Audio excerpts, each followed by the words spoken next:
नमस्कार। गुणेश्वर ज्ञान Ganga YouTube channel में आप सभी का हार्दिक स्वागत है। आज हम इस वीडियो के माध्यम से जानने की कोशिश करेंगे कि कुंडली में जो खाली घर होते हैं उनका क्या प्रभाव रहता है। क्या वह अपना प्रभाव नहीं देते हैं? अगर देते हैं तो किस प्रकार से देते हैं और उनके क्या उपाय हो सकते हैं? उन घरों को किस प्रकार से जागृत किया जा सकता है? इन सभी विषयों में चर्चा करेंगे। अगर आपको यह वीडियो पसंद आती है तो कमेंट कीजिएगा, लाइक कीजिएगा और चैनल को सब्सक्राइब अवश्य कर दीजिएगा।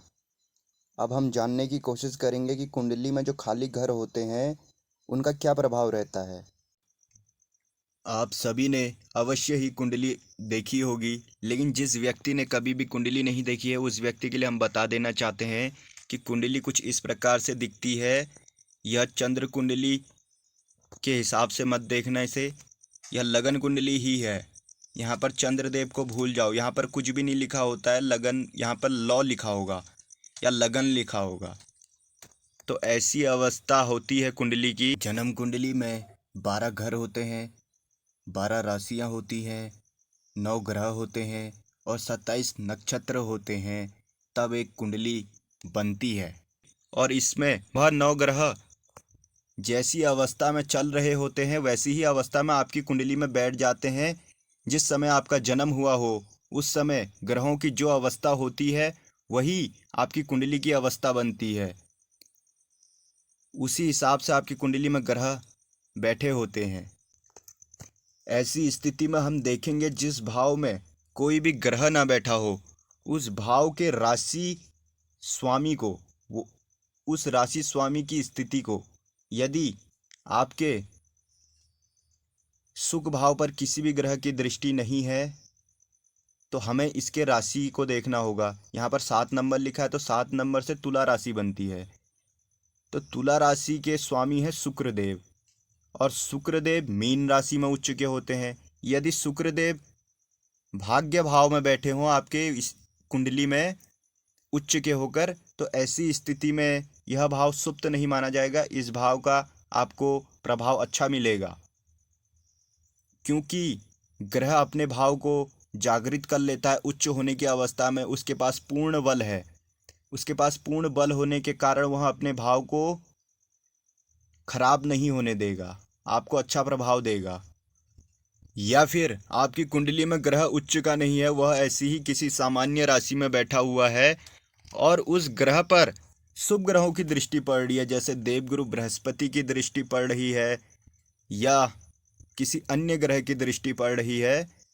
तो ऐसी स्थिति में वह भाव आपको कुछ ना कुछ अच्छा प्रभाव देने की कोशिश अवश्य करेगा, लेकिन वह अपना पूर्ण प्रभाव तो नहीं दे पाएगा। लेकिन ऐसी अवस्था में वह आपको अच्छा प्रभाव कुछ ना कुछ देने की अवश्य चेष्टा करेगा।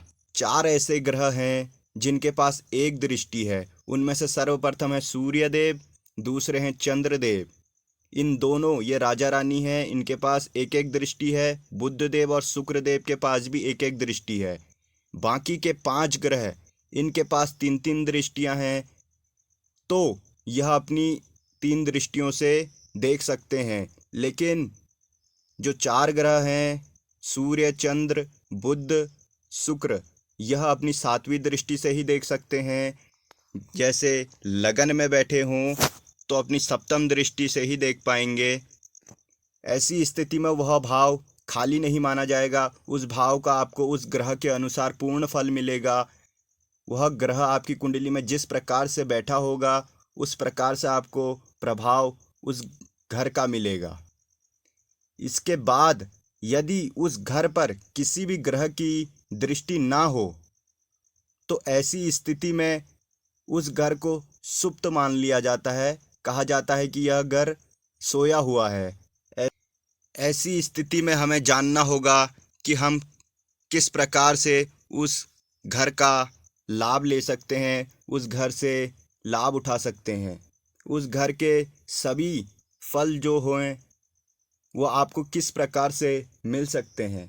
यदि किसी व्यक्ति के पहले घर में कोई भी ग्रह ना हो और इस घर पर किसी भी ग्रह की दृष्टि ना हो तो ऐसी स्थिति में जातक को मूंगा धारण करना चाहिए और हनुमान चालीसा का पाठ करना चाहिए। ऐसा करने से जातक को लाभ होगा। यदि दूसरे घर में किसी भी ग्रह की दृष्टि ना हो, यह घर सुप्त अवस्था में हो, तो ऐसे में आपको चांदी की अंगूठी धारण करनी चाहिए और माता की सेवा अवश्य करनी चाहिए। माता की सेवा से सभी को लाभ मिलता है, लेकिन इन्हें विशेष लाभ मिलेगा यदि यह लोग करें तो।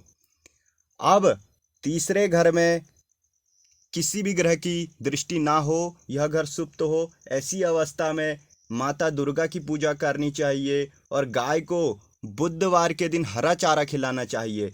ऐसे करने से आपके साहस और पराक्रम में वृद्धि होगी और आपको लाभ मिलेगा। यदि किसी जातक के चतुर्थ भाव में किसी भी ग्रह की दृष्टि ना हो, यह भाव सुप्त अवस्था में हो, तो ऐसी स्थिति में जातक को सोमवार को चंद्रदेव के बीज मंत्र का जाप करना चाहिए। इससे जातक को अत्यंत लाभ मिलेगा और शिव जी की पूजा करनी चाहिए। पंचम भाव पर यदि किसी ग्रह की दृष्टि ना हो, यह सुप्त अवस्था में हो, ऐसी स्थिति में सूर्य देव को अर्घ देना चाहिए और गुड़ गेहूं का दान करना चाहिए। रविवार के दिन गुड़ और गेहूं का दान। यदि छठे घर में किसी भी ग्रह की दृष्टि ना हो, तो ऐसे में राहु ग्रह के उपाय करने चाहिए। बादाम का दान करने से भी इन जातकों को लाभ होगा और शिव जी की पूजा अवश्य रूप से इनको करनी चाहिए। ऐसे में इनको अत्यंत सुप्रभाव देखने को मिलेगा। यदि सातवें घर में किसी भी ग्रह की दृष्टि ना हो, यह घर सुप्त अवस्था में हो, तो ऐसी स्थिति में जातक को स्त्रियों का सम्मान करना चाहिए और घर में हमेशा साफ सफाई बनाई रखनी चाहिए। इससे इन जातकों को लाभ मिलेगा। यदि आठवें घर में किसी भी ग्रह की दृष्टि ना हो, तो ऐसी स्थिति में जातक को चांदी का दान करना चाहिए और चांदी का टुकड़ा अपने पास भी रखना चाहिए। ऐसा करने से इनको लाभ होगा। यदि नवें घर पर किसी भी ग्रह की दृष्टि ना हो, तो ऐसी स्थिति में जातक को पीले वस्त्र गुरुवार के दिन दान करने चाहिए और गुरुजनों का आदर करना चाहिए, गुरुजनों की सेवा करनी चाहिए। ऐसा करने से इन्हें लाभ होगा। यदि 10वें घर में किसी भी ग्रह की दृष्टि ना हो, यह घर सुप्त अवस्था में हो, तो ऐसी स्थिति में जातक को शनिदेव को प्रसन्न करना चाहिए। शनिवार के दिन दान करने चाहिए। इससे जातक को अत्यंत लाभ होगा। यदि 11वें घर में कोई भी ग्रह ना बैठा हो और इस घर पर किसी भी ग्रह की दृष्टि ना हो, तो ऐसी अवस्था में जातक को गुरुवार का व्रत रखना चाहिए और गाय को केले खिलानी चाहिए। ऐसा करने से जातक को अवश्य ही लाभ होगा। यदि 12वें घर में कोई भी ग्रह ना बैठा हो और इस घर पर किसी भी ग्रह की दृष्टि ना हो, यह घर सुप्त अवस्था में हो, तो ऐसी स्थिति में जातक को अपने पत्नी पक्ष के लोगों के साथ अच्छा व्यवहार रखना चाहिए और कुत्ते को हमेशा रोटी खिलानी चाहिए। ऐसा करने से जातक को लाभ होगा। इन सभी घरों के प्रभाव आपको इन उपायों से मिल सकते हैं। आप यह सब बताई हुई विधियां करते हैं तो आपको उन घरों से संबंधित अच्छे परिणाम देखने को मिलेंगे। यदि आपको यह वीडियो पसंद आई हो तो चैनल को सब्सक्राइब अवश्य कर दीजिएगा। हमें अपना प्रोत्साहन दीजिए। हम आपके लिए ऐसी ही वीडियो निरंतर लाते रहेंगे। महादेव की कृपा बनी रहे आप सभी पर। हर हर महादेव। नमस्कार।